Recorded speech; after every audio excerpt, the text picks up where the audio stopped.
Happy April, everyone. I'm Connor O'Hearn. And I'm Chris Jorgensen. You said it. April is here, and that should mean spring, right, Connor? That is usually the case, but sometimes it seems Mother Nature has been teasing us by sprinkling nice days with unusual cold days. I know. One day I'm outside playing basketball in beautiful 70-degree weather, and the next day I can see my breath. This winter was the coldest since 1947. Ah, the 40s. Those were the days, weren't they? After the war got over in 45, America took a turn into one of the best places to live in the world. Millions of veterans returned to the States and started an era best known for the baby boom.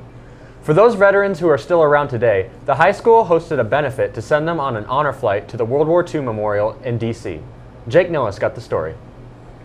On Saturday, March 29th, the students and staff of WCHS were involved in honoring the local military veterans with a USO show. The USO was created during World War II to increase the morale of America's fighting forces. All proceeds were donated to support the honor flights of local veterans to see the war memorials in Washington, D.C. Mrs. Garvey commanded the USO show at WCHS. Well, my husband's a Vietnam veteran. My father-in-law is a World War II veteran. I think every family has veterans in their family. And as a history teacher, one of the things that I always try to do is teach the kids that you live the way you do because of these veterans. And so I wanted the high school kids to give a big thank you to them. For the past few years, we've been flying veterans from World War II out to Washington, D.C. to see the war memorials. So we decided to take it upon ourselves at WCHS to help the honor flights. The evening included a dinner supported by the FFA members, a silent auction, and of course, the USO show. The show consisted of military and era fashion, comedy skits, veteran interviews, theatrical, vocal, instrumental, and dance performances. The USO show was a complete success. This has been Jake Nellis reporting for Wctv. An event like that, or maybe a spring sport, can prove to be a good outlet for end-of-year stress. The stress really piles on as the year goes on, and it would be hard to go on without a good release every once in a while. At the beginning of a school year, around 72% of students say that they don't mind going to school every day. That compares to just 40% by the end of the year. If you aren't in a spring sport or activity, you might not know what to do to make it through these last few months. When I'm stressed in class, I like to close my eyes and envision a wheat field blowing in the wind. That does sound effective, but I think I might need to see some other methods. My Jaycox will show us. This year may not have been a favorable one for you, but here are a few tips to turn it around and make it through. Seniors, it's not quitting time. Juniors, it's not quitting time. Sophomores, freshmen, it's not quitting time. Avoid negative people, because people who are complaining all the time or wanting to stay away from them, because I think that's kind of catchy.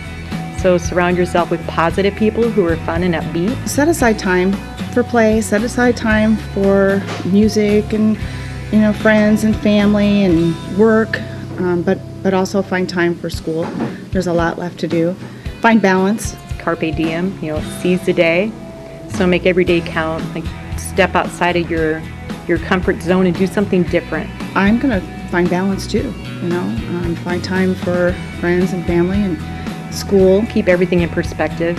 Everybody's sick of being indoors, and it's easy to say, oh, it's Monday, oh, it's Tuesday. I use my planner every day. But listening to upbeat music, I have a drive to work and drive back and in between, and really loud, happy music, I think helps a lot too. Let's hope these tips help you get through the rest of the school year. This has been my Jaycox reporting for WCTV. Now that I'm relaxed, I can focus on my work. You would be amazed at how much more you get done when you're relaxed and in a good mood. People who are happy were found to be almost twice as productive at work. Knowing that can give you a big advantage in the classroom or workplace.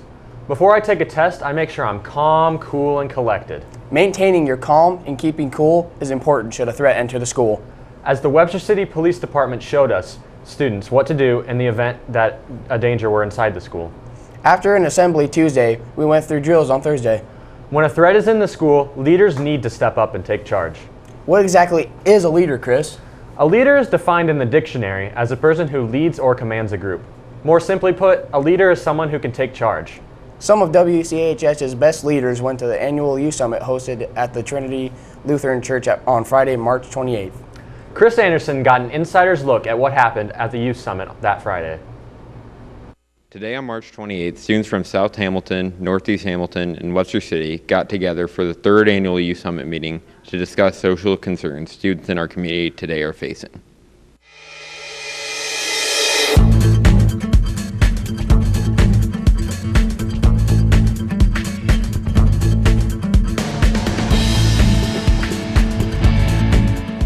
I'm kind of the behind-the-scenes person. I invited people, got the food, created invites, did all the paper production, and sort of behind the scenes. The Youth Summit is a way for kids who are really experts about what teenage substance abuse looks like to come and inform Power Up Youth and the larger community about what's going on in the community, what's good that's going on in the community, and if there's something that they think that we can improve upon, we'd like to know that as well. Power Up Youth works with everybody in the community. We're not just a group of 3 or 4 people working together. We know that when we connect with others, that we know more and we can work more effectively. Students are a big part of Youth Summit. Let's see what they have to say about this grand event. What I like most about coming here is being informed about the drug and alcohol uses. The best part of today was I got to skip school and meet new people. The best part was probably meeting new people, learning how to make the community better in general, getting pizza. The most important thing that we talked about today was probably how we could prevent the spread of drugs and how we can say no. Hopefully our community can benefit from talking about these issues. This has been Chris Anderson for Wctv. It's good to know that our school has leaders who are standing out from the crowd.